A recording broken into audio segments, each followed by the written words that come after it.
many professionals actually unknowingly use some forms of Scrum.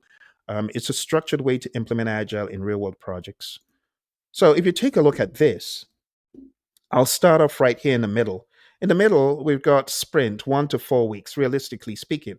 That is not to say that you couldn't have some teams practicing Scrum in shorter sprints, but a sprint is a time box in which the work gets done.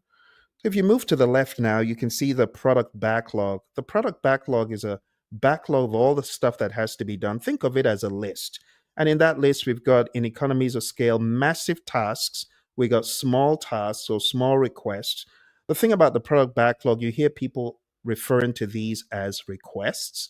Some agilists refer to them as requirements, but we like to think of them more as customer oriented requests because a requirement is a must do, like the system must, the system shall. But the product backlog in the world of Scrum is not that. It's really a customer oriented request log, if you will, because these things, they might be done and they may not be done depending on the value.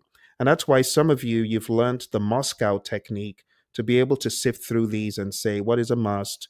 What is a should? What is a could? What is a would like? Must have, should have, could have, would like. So the product backlog is the first thing you see here on the left. And the product backlog needs to be broken down. It needs to be worked on.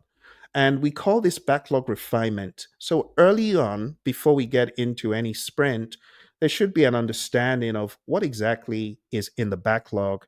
And let's decompose it and break it down so that we can work on it in a sprint. And that takes us to the sprint planning ceremony.